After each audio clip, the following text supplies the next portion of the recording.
Buenas noches amigos, amigas, bienvenidos a una nueva emisión de APU TV, el programa de la agencia Paco Urondo.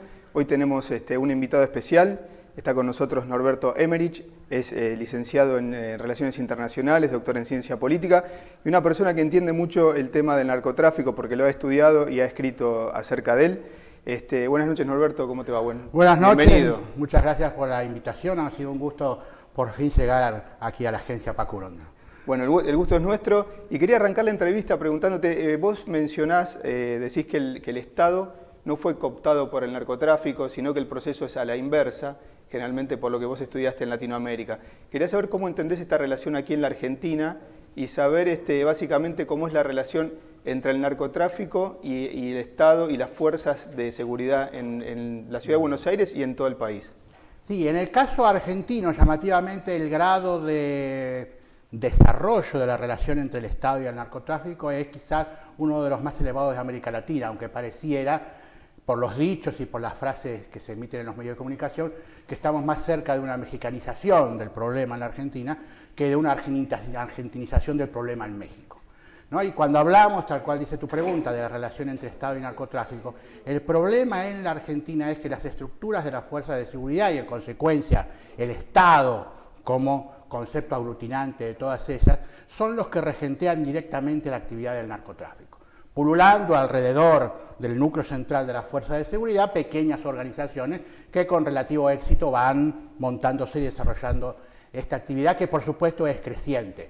Y esto tiene estrecha relación con la historia política de la Argentina, ¿no? Nosotros a partir del golpe de 55, con algunos antecedentes un poco más lejanos, pero en el proceso posterior al golpe del 55 vemos una injerencia de las fuerzas militares en la política nacional muy fuerte y un desarrollo e injerencia de las fuerzas policiales en el mantenimiento y dirección de las políticas de seguridad. Proceso que se fue acentuando a lo largo de las décadas y con una dictadura militar entonces que encumbró a la ilegalidad como procedimiento rutinario en las Fuerzas Armadas, que fueron enjuiciadas y castigadas, y en las fuerzas policiales que no fueron enjuiciadas y castigadas.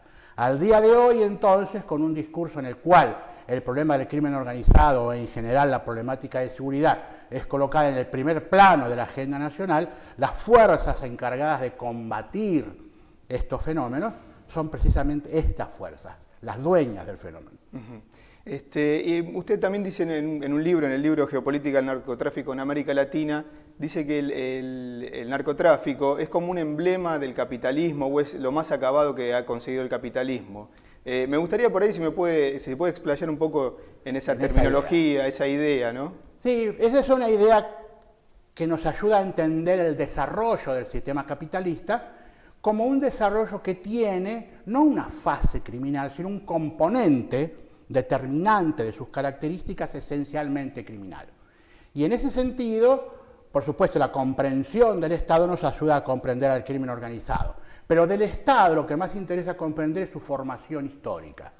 Cuando alrededor del siglo XVI empieza a dilucidarse cuál de las formas estatales en ese entonces vigentes será la que terminará predominando y universalizándose en el futuro, nos encontramos con que tenemos el imperio o el Sacro Imperio Romano-Germánico, tenemos ciudades-estados en el norte italiano, tenemos ducados, principados, toda una serie larga de formaciones estatales, pero no había ningún Estado nacional. Se va formando a raíz de los constantes combates y guerras civiles entre distintos núcleos territoriales, se va conformando luego lo que sería el Estado Nacional, forma de organización estatal que es ahora universal, en el sentido que es prácticamente la única forma de organización estatal. Esta organización estatal, el Estado, nace de la guerra civil. Todos nuestros estados nacen de una guerra civil originaria. Y el rol de la historia nacional que estudiamos en nuestros manuales es hacernos olvidar este carácter caótico, bélico, ilegal del origen de nuestros estados y transformarlo en una especie de nube épica de grandes héroes, ¿no? Y olvidar entonces esta guerra originaria. En este sentido, el desarrollo capitalista se monta sobre rapiña, saqueo, ¿no? Lo que Marx mencionaba respecto a la sangre y el lodo con que llega el capitalismo a nuestros días. Pero, y eso es importante también afirmar, sigue siendo en gran medida así. La ilegalidad en el desarrollo y en la actuación del sistema capitalista actual no es una anécdota, no es un adjetivo, no es una especie de fenómeno indeseable paralelo, sino que es un constitutivo esencial de la forma de hacer negocios en el mundo. Ajá. Volviendo a la Argentina, volviendo a nuestro país, al territorio nacional, digo, ¿no? Las fronteras y todo lo que conlleva el tráfico de drogas a través de fronteras. Me interesaría saber también cómo calificarías a Argentina, si es un país de tránsito, un país productor, si solamente comercializa drogas y después las manda a otro país. Vos viste cómo es la Argentina, ¿no? Se lo toma todo en serio, es como todo a lo grande, no hace las cosas a medias. Y fue tradicionalmente, como la mayoría de los países de América Latina, países de tránsito, ¿no? Transitaba y su destino era Europa y mayormente Estados Unidos. Bueno, sigue siendo por supuesto un país de tránsito, pero en las últimas décadas ha evolucionado muy fuertemente. Y ya ocupa los 5 grandes mercados del narcotráfico. Es un país de tránsito, es un país productor, aunque por ahí la palabra productor no es la más adecuada, pero se produce droga en la Argentina, aunque no se produce hojas de coca. Es un país también exportador de droga, es un país que produce precursores químicos, es un país donde se hace lavado de dinero y es un país donde hay mercado de consumo. En este sentido, entonces, la Argentina, en mayor o menor medida, ocupa todos los segmentos del narcotráfico. Y hay toda una serie de actividades no vinculadas a drogas que forman parte nuclear de toda la actividad del narcotráfico, en la cual la Argentina todavía tiene campo para desarrollar, como es el caso del sicariato, como es el caso del rol de los menores en las organizaciones del narcotráfico, o sea, una serie de actividades no relacionadas con drogas, sino relacionadas con las organizaciones que regentean y ejercen el control sobre los mercados de drogas. Y en ese sentido, la Argentina también se empieza a incluir, pero todavía con un poco más de lentitud por la situación geográfica en el fondo del Cono Sur, ¿no?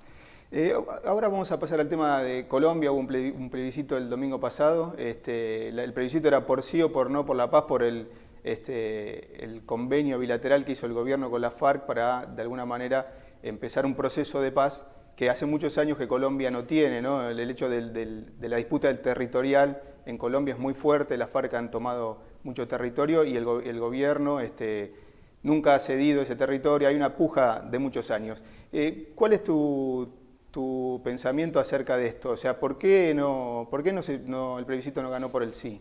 Sí, ahí hay un elemento de sorpresa, ¿no? Yo supongo que gran parte de la población en la Argentina suponía que se iba a aprobar con cierta facilidad el sí, en parte porque uno está como desconociendo puntualmente el proceso colombiano. Ahora que el sí fue derrotado o ganó el no, el proceso de paz tiene dificultades.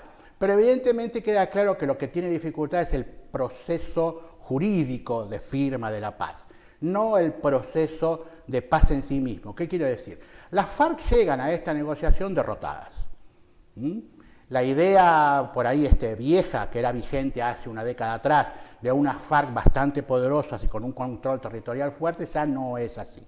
El gobierno de Uribe, con la masacre organizada democráticamente y su política de seguridad democrática, tal cual se denominaba, llevó adelante una guerra que en términos de guerra fue exitosa.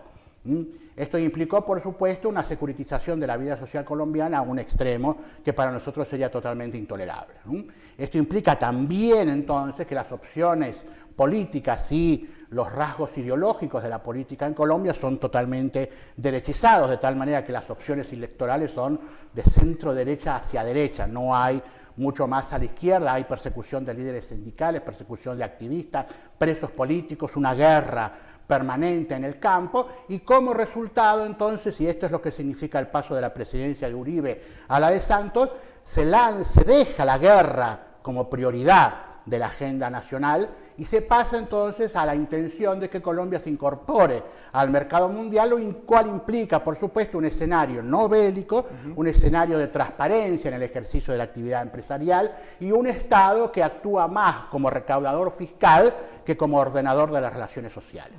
Y en este sentido es donde podría medirse el fracaso del plebiscito. La sociedad es tan derechizada, es tan demandante de un ejercicio bélico de la solución de los problemas políticos, que le parece que negociar con la FARC es una especie de traición a los grandes principios nacionales. Sin embargo, Colombia se quedaría fuera del panorama mundial, digo, con esta idea de la derecha de insertarse mundialmente, digo, la acción bélica la deja fuera. Y ¿cómo el votante entonces prefiere la acción bélica antes de incorporarse a un... Sí, pues las opciones de los votantes son opciones dirigidas, digamos, desde las grandes élites, y han logrado penetrar, ¿no? Y en este sentido es cierto, es tal cual vos lo decís, es como una opción vieja.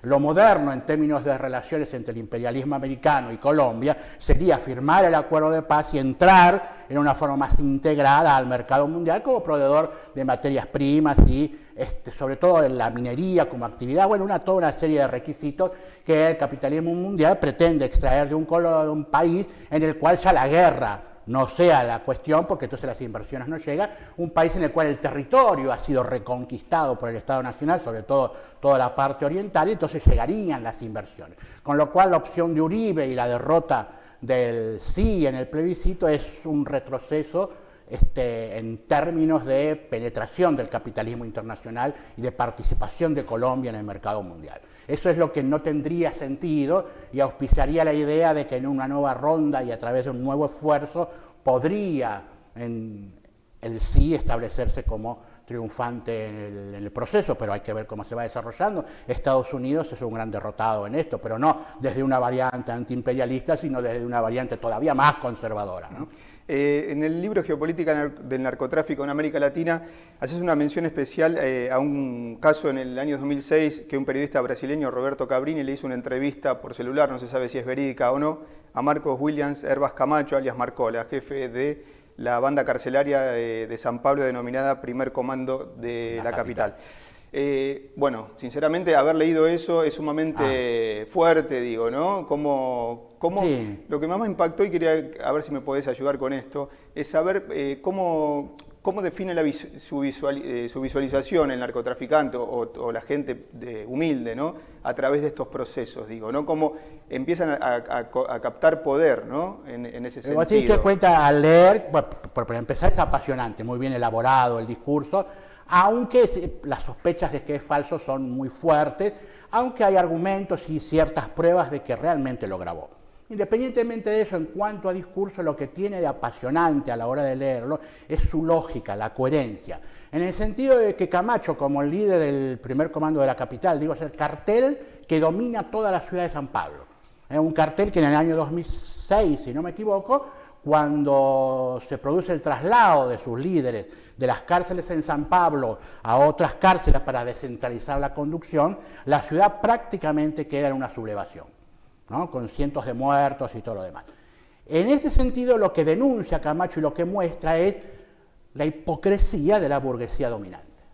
¿Cómo es que habla toda una serie de discursos legitimadores relacionados con libertad, derechos humanos, democracia, decisiones individuales y demás, y el comportamiento real que sienten las masas en Brasil y en San Pablo es totalmente lo opuesto? Con este discurso, que es simple, sencillo, muy chocante, el narcotráfico llega a las capas más pobres de la ciudad de San Pablo y penetra con un discurso en el cual el narcotráfico le da una respuesta política a las inquietudes de la población, ¿no? Como diciendo, no esperen nada del Estado, porque el Estado lo único que va a hacer es matarlos y reprimirlos. Y es 100% cierto. En este sentido, por supuesto, promete y cumple el narcotráfico, y en este caso el primer comando de la capital, con una sociedad en la cual no existen los derechos humanos, pero el que gobierna ordena totalmente las relaciones sociales. No hay huecos. Muy bien. Norberto Emmerich, muchas gracias por haber estado aquí con nosotros en APU TV. Ha sido un placer realmente y la charla da para mucho más, pero tenemos que ir a un corte. Muchas gracias por aprovecho el último segundo para mandarles saludos a los compañeros. Apenas los conozco, pero hace rato que trabajo con ellos así a distancia, pero aprovecho entonces para saludarlos con mucho cariño. Bueno, muchas gracias.